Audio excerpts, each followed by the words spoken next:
show that over 3 people in this very classroom will become a victim of cybercrime. Our lives are constantly surrounded by internet, computers, networks, you name it. What's going to happen when the time comes when we need to defend ourselves from threats and fraud across the internet? Today we will discuss the big issue of cybercrime and how we can protect ourselves from it. We'll talk about the effects, and then we'll talk about steps we can take to help prevent it. The occurrence is now, and it's up to all of us to defend ourselves against it. Let's go over the effects that cybercrime has on us and some of the biggest issues that we face. Countless invasions are done on homes and offices daily, not by breaking in through windows or doors, but through computers and networks via hacks and malicious code. FBI.gov, the government-run website in charge of federal laws, tells us that these crime doers are businesses looking for the upper hand in the market, terrorists looking to rob our nation, and also just computer geeks looking for bragging rights. The content that can be suffered is your personal information, businesses' information, and our country's information.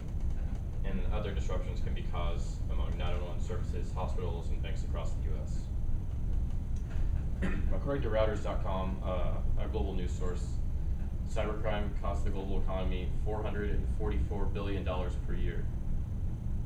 There you go. Fake IDs have always been an issue among thieves and thefts across the nation, and the online elements make it just that much easier for them to get their hands on a fake ID. Also, the DCCCE.edu newsletter states that keystrokes and passwords that we use can be recorded and used in breaches used against us, against our financial and intellectual property. Now that I just discussed how big of a problem cybercrime is, let's move on and talk about ways we can protect ourselves from these threats.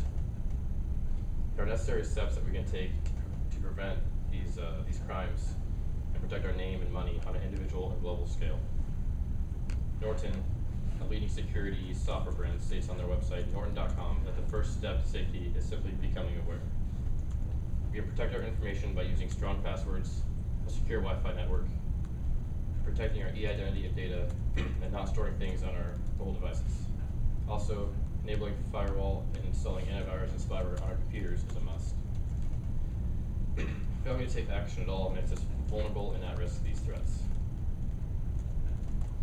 The FBI and Department of Homeland Security works endlessly to give us resources to protect ourselves and organizations. Some organizations, in fact, can experience up to 122 successful attacks per week. The FBI's website, FBI.gov, contains a list of the most wanted criminals and other resources and services that they use to help combat these crimes and eliminate them from society.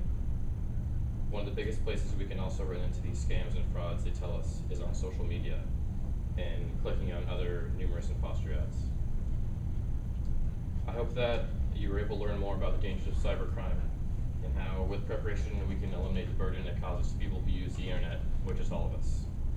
The online world has made it easier for the typical criminal to strike, and preparing could save you a fortune in what you could lose in a matter of seconds. Don't be one of the 3 in this classroom that get attacked.